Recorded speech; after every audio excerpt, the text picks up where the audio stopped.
Euzu billahi mineşşeytanirracim. Bismillahirrahmanirrahim. Elhamdülillah ve salatu ve selamu ala Resulillah ve ala alihi ve sahbihi ve men valah. Amma ba'du fe ya ibadallah. Esselamu aleyküm ve rahmetullah ve berekatuh. Allahu Teala'nın selamı, rahmeti ve bereketi hepimizin ve hepinizin üzerine olsun. İnşallah bugünkü dersimizde abdestin mekruhları hakkında konuşmaya çalışacağız. İlk olarak abdest aldığımızda suyu gereğinden fazla kullanmak, yani suyu israf etmek mekruhtur. Çünkü Allah Teala kulu veşrabu ve la tusrifu innehu la yuhibbul musrifin. Yani yiyiniz, içiniz ama israf etmeyiniz. Çünkü Allah israf edenleri sevmez diye buyuruyor. Onun için abdest aldığımızda suyu israf etmek mekruhtur. İkinci olarak sakalı gür olan bir insanın sakalını hilallememesi mekruhtur.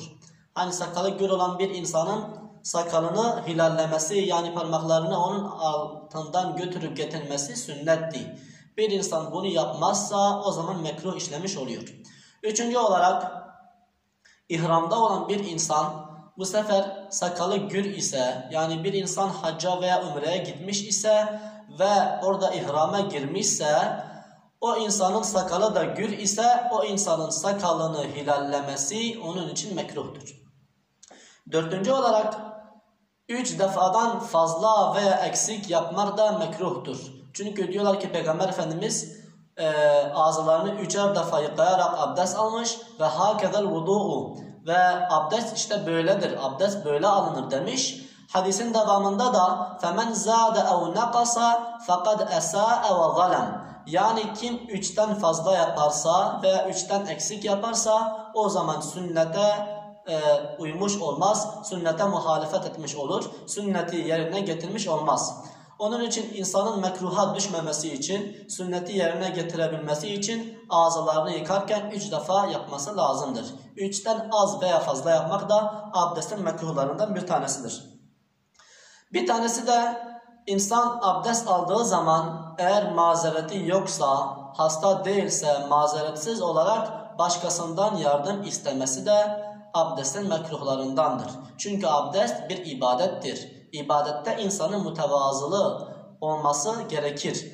İnsan başkasından yardım istediği zaman bu insanı kibre götürür. Kibir de ibadette olmaz. Onun için abdest aldığımızda başkasından yardım istemek de abdestin mekruhlarından bir tanesidir.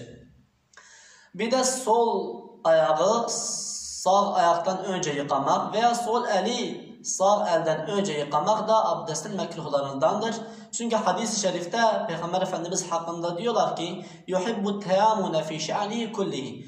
Diyorlar ki Peygamber Efendimiz tüm durumlarında her zaman sağı soldan önce, sağı sola tercih ederdi. Diyor fi teracculihi ve tena'ulihi, yani saçını taradığı zaman sağ tarafa tarardı ve ayakkabısını giydiği zaman ilk önce sağa giyerdi. Abdest aldığı zaman sağdan başlardı. Yani ilk önce sağ el sonra sol el. Bunu bu şekilde yapmak sünnettir. Bunun tam tersini yapmak, yani abdest aldığımızda solu sağdan önce yapmak da abdestin mekruhlarından sayılmıştır. İnsanın mazeretsiz olarak kendini kurutması da mekruhtur. Veya insanın abdest aldıktan sonra o suyu serpmesi de mekruhtur. Çünkü sanki insan kendini o sudan, o abdestten beri ediyormuş gibi insan abdest aldıktan sonra böyle kendini silkelemesi de abdestin mekruhlarından sayılmıştır. Mekruhlardan bir tanesi de suyu sert bir şekilde yüze çarpmak da mekruhtur. Çünkü yüz, yani insanın yüzü, insanın vecihi şereflidir. Onun sert bir şekilde suyu çarpmak ise onun şerefine layık değildir. Onun için suyu sert bir şekilde yüze vurmak da abdestin mekruhlarındandır. Oruçlu olan bir insan ağzına su verdiği zaman veya burnuna su verdiği zaman bunu abartılı bir şekilde vermesi de mekruhtur. Çünkü abdesti, yani daha doğrusu orucu o şekilde bozulabilir. Onun için oruçlu bir insan ağzına ve burnuna yani su verebilir, ağzını bu şekilde çalkalayabilir. Ama bunu abartılı bir şekilde yaparsa o da abdestin mekruhlarını işlemiş oluyor. Bir de mekruhlardan bir tanesi de İmam-ı Hanifi dışındaki cumhur alimler, İmam-ı Şafii de dahil, boynun mesh edilmesinin mekruh olduğunu söylemişler. İmam-ı Şafii ve diğer alimler boynun mekruh olduğunu, yani boynu mesh etmek mekruhtur demişler. Sadece İmam-ı Hanifi'nin yanında boyun mesh etmek sünnettir.